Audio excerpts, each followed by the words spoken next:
Alright, moving on to Nightmare on Elm Street 3.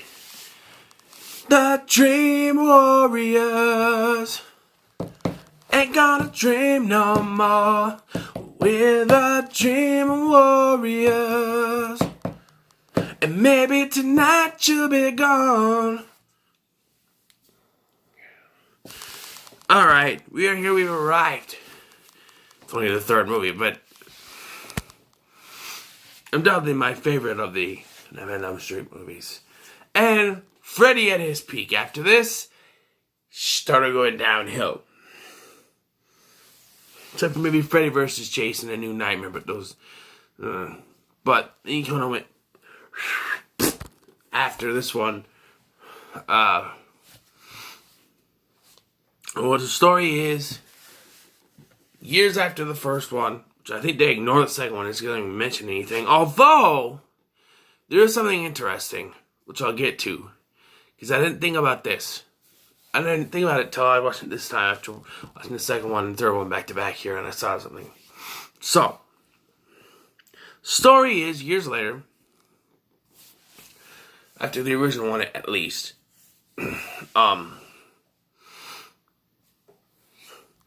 Freddy is still trying to kill off the Elm Street kids, which has resulted in those kids being locked up in an asylum called Weston Hills.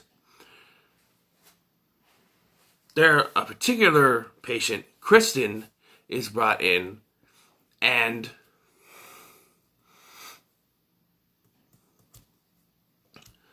also working there is Nancy from the original one. Together, Nancy and the other patients must work together to take Freddy down once and for all. Here we have made it to the best Freddy movie, I think, in the franchise. I'm gonna cough my yawn now. I hate yawning in videos. But, okay, so what I was talking about is there's a scene at the beginning. Kristen, she's in her dream, her nightmare, whatever. And she's running, and she opens the door, and there's all these dead bodies, right? The first three bodies, there is a dark curly-haired corpse, a redhead corpse, and another corpse is wearing the sort of blue shirt that Jesse was wearing in the previous film. Those first three corpses look just like the three survivors of the previous film. I never caught that before, but they look just like them. It made me think, they've been trying to tell us that the second one happened, and they're dead, but we don't see them anymore? Blew my mind. We also get a young Lawrence Fishburne, a.k.a. Larry Fishburne in this one. I think this is even before he became Cowboy Curtis. I'm not sure. This came out in 1987, year I was born, by the way. And I'm not sure. This is before or after. I should have looked it up. I didn't. I'm sorry about that. No, I'm coughing and yawning, man. What's up with that? But yeah. So, what's the good? The good. Well, the good is a lot of the things in here. You bring Nancy back. You have these new characters. You have a doctor character played by Craig Wasson, who is his name is Neil. So, yeah, he's brought in. He's sort of Nancy's love interest, even though they don't really do much.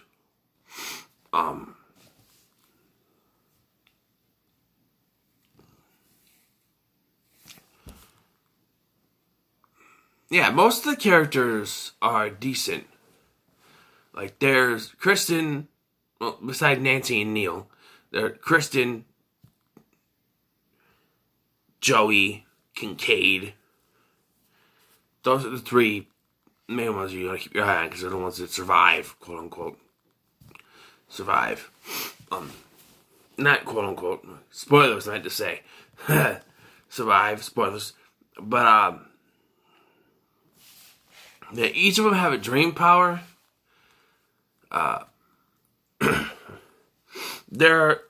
First, I'm going to name off the characters that they introduce. There's Joey. He doesn't speak. Kincaid. He's the badass guy. Kristen. Taryn. Philip.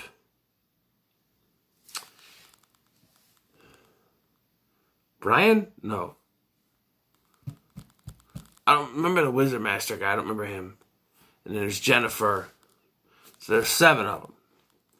First night there, well, the main reason why Kristen is there is because she has a nightmare about Freddy, and he makes her cut herself, and so she gets sent there. So which makes me, I saw that, and I thought, is Freddy doing this to put them all together so that he can just, go after one after another and try to track him down house to house?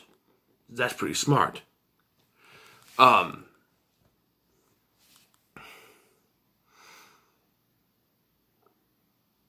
Pretty freaking smart.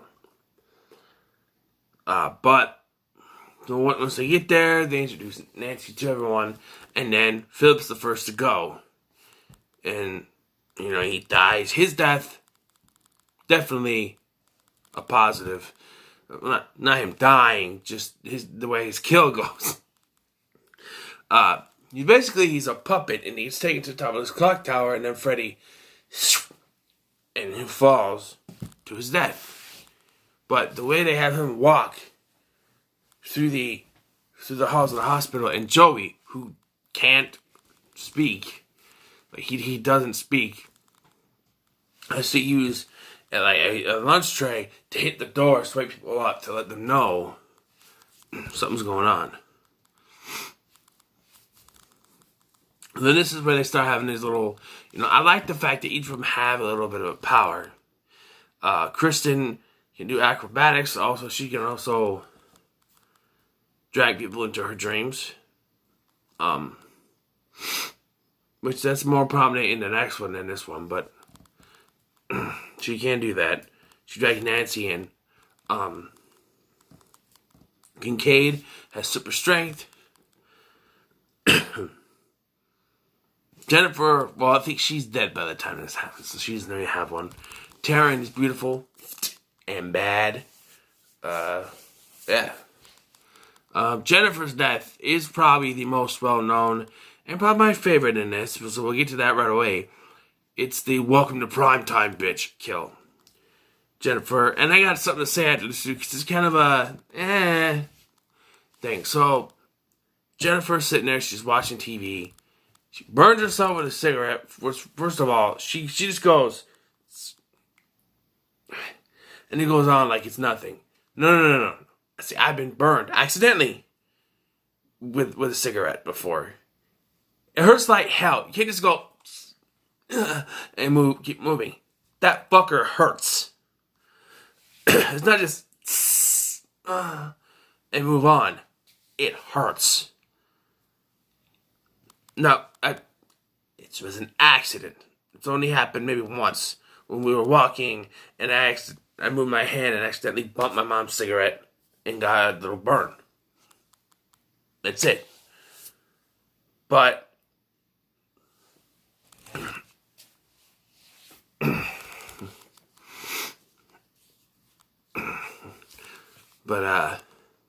it hurts like hell. Even for a little burn like that, it hurts. So we're here to go and hold it on there for a couple seconds. No, it's not just like that. But afterwards, she's watching the Dick Cavett show. Jar Jar Gabor's on there. Freddy shows up like he's gonna kill Jar Jar Gabor, but it's a nightmare. And then he grabs Jennifer, pulls her up. This is it, Jennifer. Your big break in TV. Welcome to primetime, bitch. Puts her right through the TV. Wonderful. Now, Lawrence Fishburne's character, Max, he comes in and he sees this. Before this, he told her she had to leave, but she begged to stay. Saying she can't sleep. She can't sleep, so she needs to stay there. And he lets her. Now, when this happened, I'm like, I don't remember Max being in the rest of the movie. He must have gotten fired. alright, that's kind of subtle, but alright. Then there's the scene towards the end where Kristen goes crazy after Nancy's fired and is going to be taken to the isolation room. And they have that sleazy attendant holding her. Then Max comes up from behind. You don't really see his face, but it's him. And they both grab her and take her. I'm like, oh, so he didn't get fired. Wait a minute. I mean, I know Freddy killed her, but the head doctor lady doesn't believe in that. So, wouldn't she see that it was Max's fault? How was he not fired for that? I mean, he would have to say that he was the one that let her stay up in there. So, and he's the one that found her. So, it's, to someone who doesn't believe Freddy's alive, it would be Max's fault. So why didn't he get fired? I know he didn't really do it, but, in this, you gotta think the real world stuff here. People that don't believe that Freddy's around are gonna go for a logical answer. A logical answer to them is that Max is responsible. Even though, he didn't kill her, but he should at least be fired for not paying attention. For letting her stay up and if something happened, you know what I mean? I'm just saying.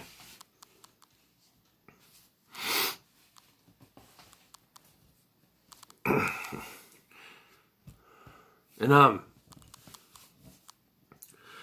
so we get the return of, Donald Thompson, which is Nancy's father in this, played by John Saxon, once again.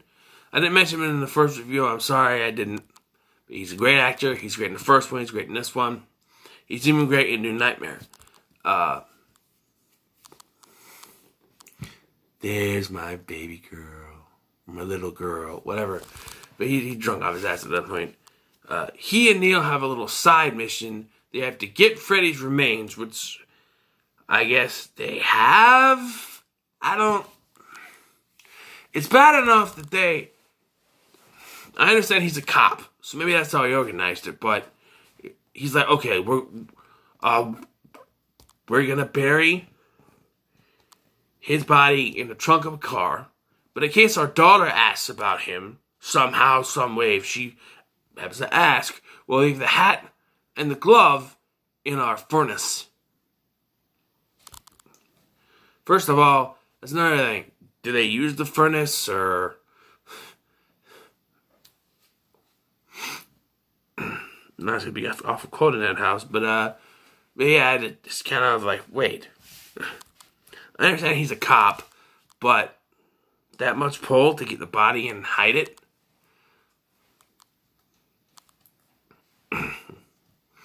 What they have to do is basically like Supernatural. Salt, or not salt, but burn it. They have to burn it. Holy water, burn it. So yeah. And they have to do... So eventually, Nancy has to take the rest of the dream... Has to go after Kristen because she's locked in and she's been sedated, so she's falling asleep. And so they have to go rescue her, and they become their... Will! That's the other guy, the Wizard Master. Which, that's a negative, because the Wizard Master... I guess there was more with that, but... They didn't do much with it because of budget constraints, but... Yeah, no. Kind of cool effect with the lightning effects and everything, but no. No Wizard Master for me. And, the ending. Let's talk about the ending. I've already talked about the kills. Those are my favorites, the Jennifer one. So we talk about the ending. If I was reviewing this after the first time I ever watched it, it would be a negative. Because to me, at the time I watched this, killing off Nancy, after bringing her back from the confusing ending of the first one, no explanation for that, by the way. Bringing her back, then just to kill her at the end of the film is kind of like, what's the point? It's kind of like Jamie Lee Curtis in Halloween Resurrection. You know, it's not the beginning of the movie, but come on. I mean, seriously. But,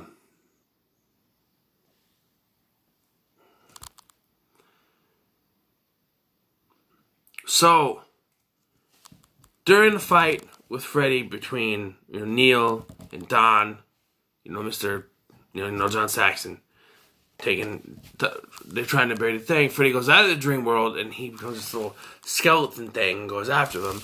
And during this, Lieutenant Thompson is killed by scrap metal going through his chest.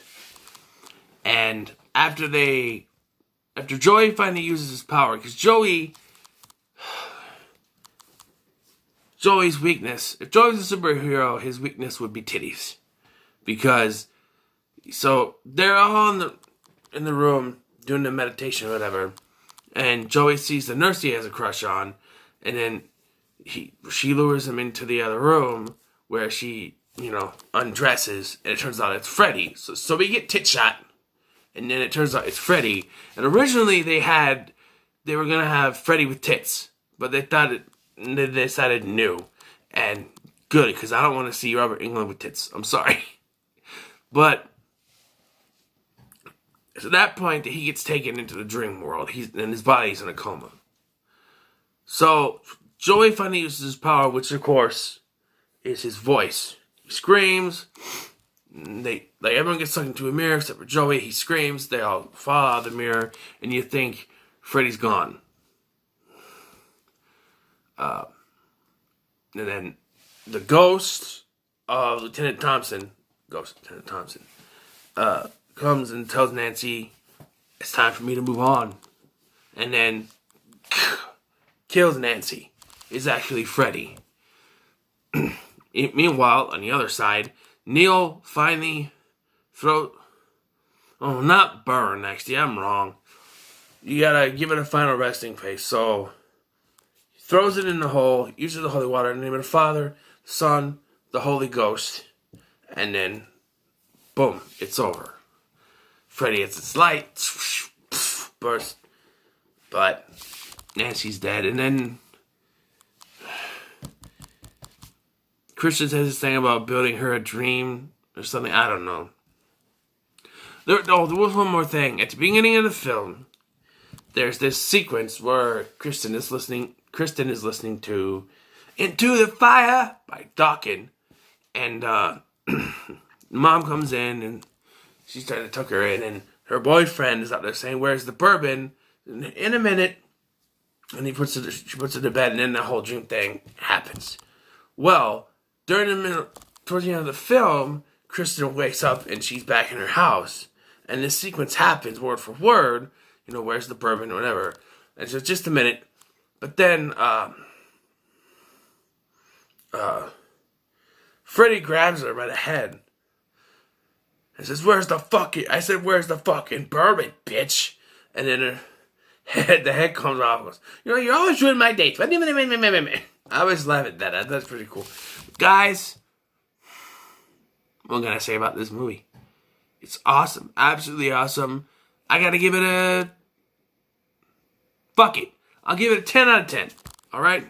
I'll give it a 10 out of 10 for Nightmare on Elm Street 3 The Dream Warriors. Alright? So sue me. 10 out of 10. So what are your thoughts on Nightmare on Elm Street The Dream Warriors? 3 The Dream Warriors. Let me know in the comments below. Like, share, and subscribe. And welcome to prime time, bitch.